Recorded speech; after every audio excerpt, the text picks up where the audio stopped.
So in the last class, we were looking at video compression, and we were looking specifically at the block matching part of the process.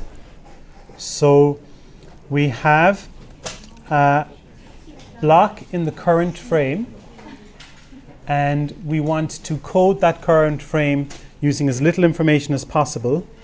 So we are looking for a matching block for that target block in the previous frame, so that the transmitter can say to the receiver, oh, the frame that you're interested, that's over there, the block that you're interested in, that's over at position whatever in that previous frame.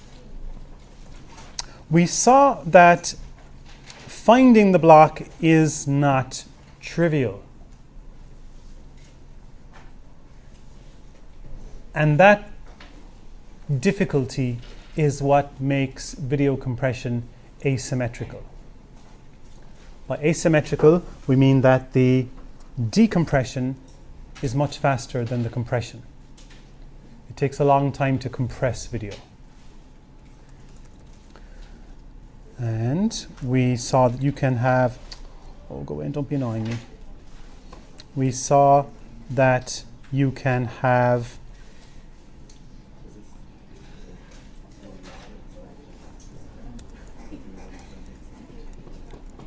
matching function, a distortion function, that tells you how close a match one block is for the other. In these examples, we use 3x3 blocks, but in reality, they would be 8x8. And the matching only happens on the luminance. We also saw that the mean square difference could be used as a matching function to compare one block with another. And while we conceded that the mean square difference might result in better matches, squaring things is much more computationally intensive than just adding and subtracting. So it's maybe not good value for money. No. So we typically, we typically start the search for the matching block. We center that search around the position of the target block in the current frame. So if we're trying to match a block that's centered on position X and Y in the current frame, well, we look for that in an area in the previous frame. We don't generally search the entire frame. We constrain our search somewhat. So this would put an upper limit on how fast something might move in an image.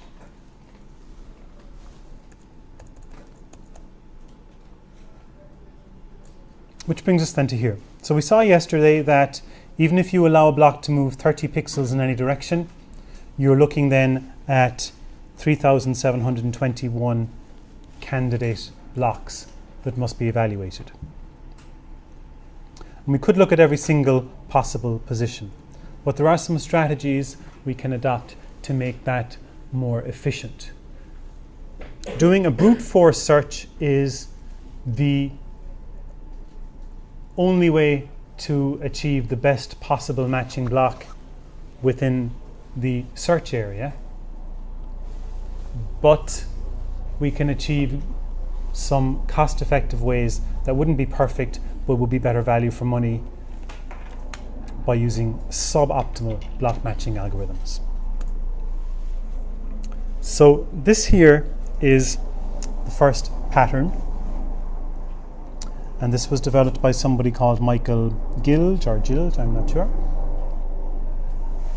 And so rather than searching, so in this case now, we're only searching in an area plus or minus 6 pixels in each direction. So in this example, an object could only move 6 pixels from one frame to the next. But this pattern could obviously be adapted if you were allowing it for a broader search. So ordinarily you would have 1, 2, 3, 4, 5, 6, 7, 8, 9, 10, 11, 12, 13 by 13 possible positions, which would have been 169. But in this case, we only evaluate 65 blocks. So we evaluate every possible distortion, or every possible candidate block in a small area around the search area, and then we spread it out further on. The logic here is that the things that have moved further in that 1/25th of a second are probably moving so fast that they might even be a bit blurry anyway. And so if the perfect match, for example, was say here, if the perfect match for that block was available at this position here, we would end up with either this or this, which wouldn't be perfect, but it might be close enough. But because they're moving so fast, it should be okay anyway. Before we keep going now, does anybody have any questions on what problem we're trying to solve here? Okay. So we can also then use what's known as a hierarchical search. So let us imagine, for example, that I am searching for the best wine in all of France. And I am doing this geographically, and I sample a bit of wine from one region and I give that a score, and I can do that progressively in stages. So let's say I sample the wine from all of these parts of France, and I decide that this is the best wine I've tasted from all of those regions. No French people in the class, no? Okay. You'd be doing well to get decent wine from some of these places. No. So this point here becomes the center then of a more refined search. So now this is our new search area, centered around this point here where I liked the wine. So now I have a more detailed search around that area, and I discover that this here is the one I like the most. So that then becomes the center of the next search, which is here. And we do a sampling around there in this space in here, and we finally settle on this point here. Now this assumes that there's a correlation between the location of the vineyard and the quality of the wine. That the closer you get to this point here, the better the wine gets, and the further you are away, the better it is. So it may have been a better example to search for the warmest place in France. That might be more linear like that. Okay, so this is a hierarchical search anyway, where you start at the top level, you take a sampling from a variety of areas, and then you start zooming in. So here we have another suboptimal algorithm. It's doing a hierarchical search. And in this one, the search window is limited from -10 to +10 pixels. But again, you could vary that. It's interesting that it searches more in the horizontal than it does in the vertical. It turns out if you look at a movie, there's much more movement left to right than there is up and down. In movies, things tend to move from left to right or right to left if they're moving. They don't move up and down as much. So we're allowing more space here for it to move from left to right. So in the first search, we do like every third position. So we're evaluating every third candidate block. In this case, we settled on this point here as being the best one. And so then we go in here and we do a search around there. So this does many fewer searches than would otherwise be required.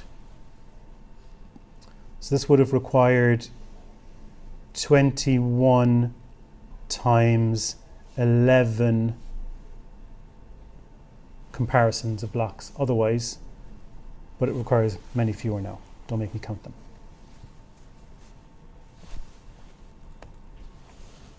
So, like I said, this all works provided you have a correlation between the position and the quality, which you might get in wine. We have this homing beacon principle, or principle of locality, that assumes that blocks close to the best match will have better values than those further away. It says higher here, that's ambiguous. So if the perfect match was over here, you might find that in the area around that, those blocks have higher values than ones down here. So it's a bit like the strength of a radio signal. So the closer you are to the signal, the stronger it gets.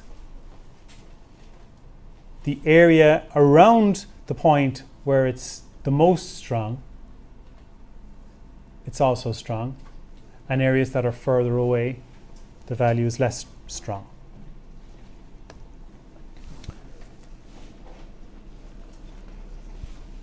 So if we consider this here to be a topographical representation of a mountain, so you might remember this from geography class. So like you're climbing up the mountain, and you know, the closer you get to the top, the higher you get. Like if you were here and you compare this point to this point, well, you know you should go here next because this is the value is higher. And so it's a way you can get to the top of the mountain.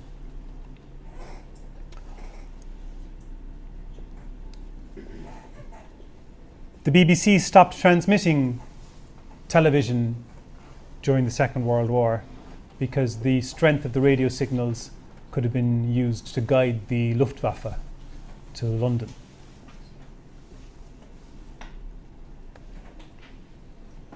Now, one of the problems you can have, though, is the problem of local minima, where you have a point that seems to be good, and when you move away from that point, it gets better, so you find it hard to actually find the best value. So if you started here and you had a probe around to see which direction you could go, you'd say, well, look, if I'm trying to get to the top of the mountain, I should go higher and go here. You look around and you say, oh, look, this is higher again. This is higher again. I'm definitely heading in the right direction here. This is higher again. This is higher again. But then you find yourself at a peak and you think, yip-de-doo, I'm at the top of the mountain, but actually you're not at the highest point. But everywhere you look around you is lower, so the algorithm doesn't really get you where you want to go. So sometimes you can get stuck at a point that isn't the best position. And that's one of the problems with suboptimal block matching algorithms. They might home in on the wrong point. It might not be the best possible available match. Okay, here is an algorithm, a very popular one, that basically iteratively starts where you're expecting to find the block and then does a point above, below, and left and right, and then they become the center of new searches depending on which one of those is best, and it zooms in. I'll show you that at work. So initially here we have a step size of 4. So we compare the block at the center of the search area. We compare the target blocks at -4, -4, +4, and -4. The algorithm talks about a Greek cross. That's just a plus sign as we would know it. So depending then on which one of these is best, that becomes the new center of the search. So if this was our map of France and we're looking for the best wine in France, we start at the center and then we try a bit here, a bit here, a bit here, a bit here. And one of these wines is going to be the best of the 5 that we tried. So the point is here that we want to find the best wine in France without drinking, 200 bottles. We want to spend as little money as possible in finding it. So one of these is going to be the best choice. In this case, it turns out to be that point up there at 0 plus 4. So that's now the center of our search. We reduce the step size now, and we search. Oh, we haven't reduced it yet, sorry. So we still have the same step size, and that's now up there is the new center of the search. So we try another 3 bottles. We've already tried here and here. We're just trying this and this and this for the first time. And in this case now, this one then becomes the best of the ones that we found. So this then becomes the center of our search. And we try, we've already tried here, we already try here, we've tried here and here, we tried this and this, these are new ones. Okay? So that's now the center of our search. Okay?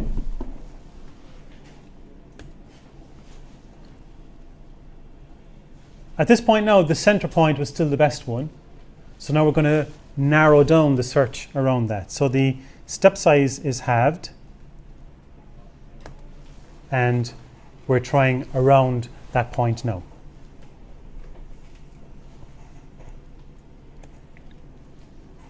And then it turns out that that was still the best.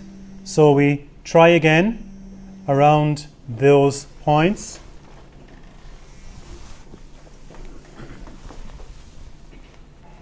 And we try all 9 points and we settle on this one here.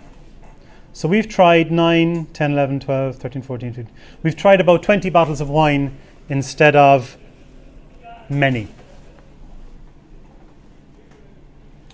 And provided our assumption holds that there's a correlation between the quality and the position, we might well have found the best possible wine that was available to us. Now we might have got just stuck up a hill that looked like it was the best place and it wasn't. We'd never know.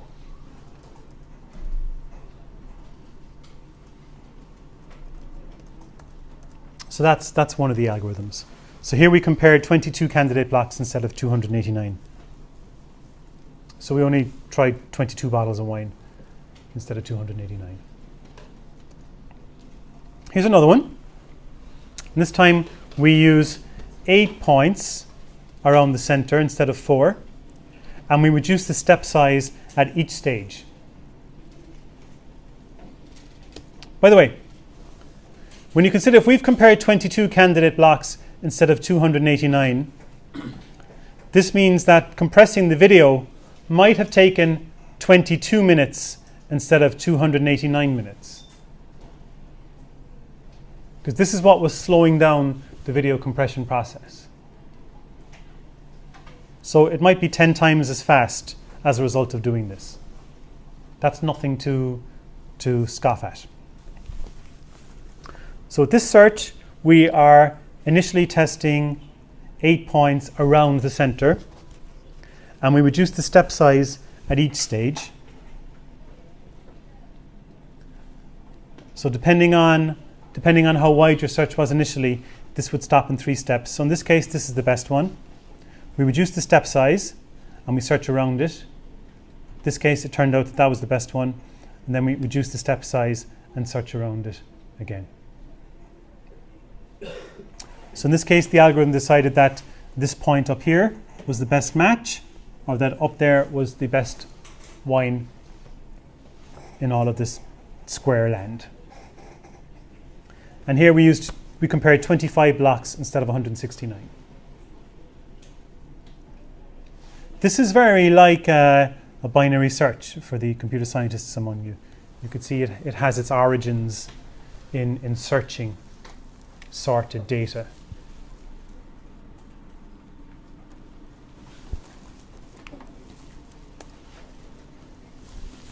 So there are other ones then as well, and they'll work in much the same way, but with different patterns. The main issue really is the quality versus the cost. What kind of quality can you get for a certain amount of effort? So you could spend 200 hours compressing your video instead of 20 hours. How much better is it going to look for all of that time? Now, depending on the application, you know, if you're going to be the only person watching it, you're going to watch it once, you might not bother. If you're producing it for a movie and your Academy Award is riding on it, you'll obviously put the time into compressing it well. Another trick we can do is we can look at all of the values for movement around the block.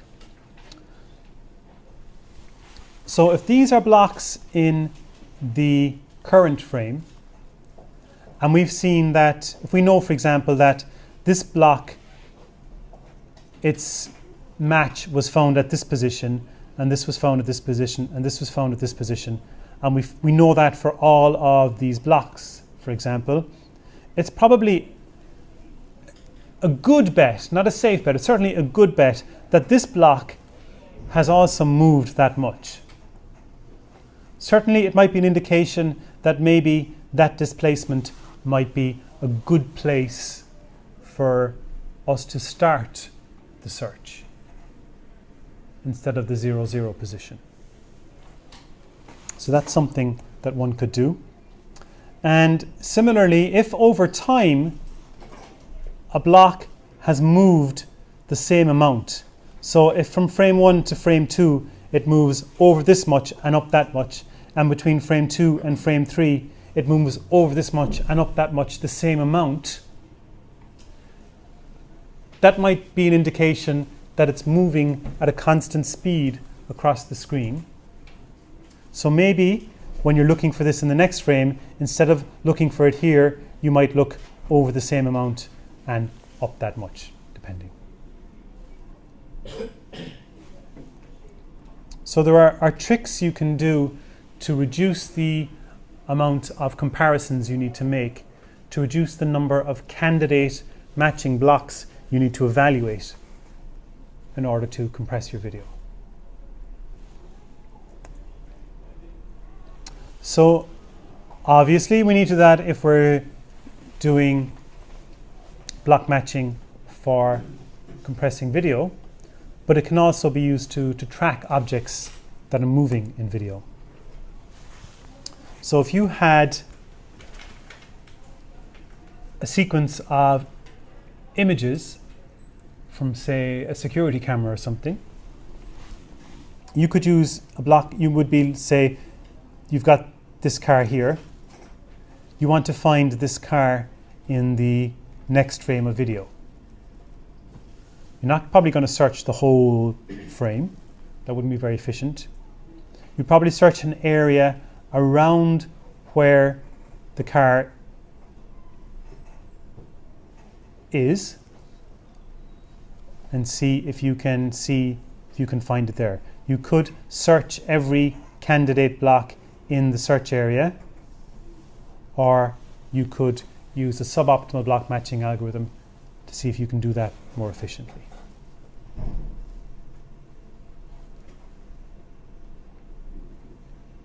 Any questions on any of that?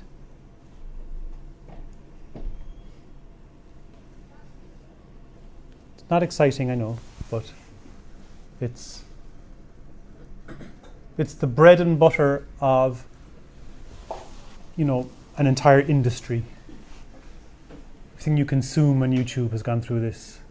Everything you watch on the telly has gone through this. Every video you watch on DVD has gone through this. Your Skype calls go through this. I need to say, if you can do something in 20 hours instead of 200 hours, or 20 seconds instead of 200 seconds, that's, you know, that's a big deal. Questions on any of that? Okay, that's all I have for you today, so.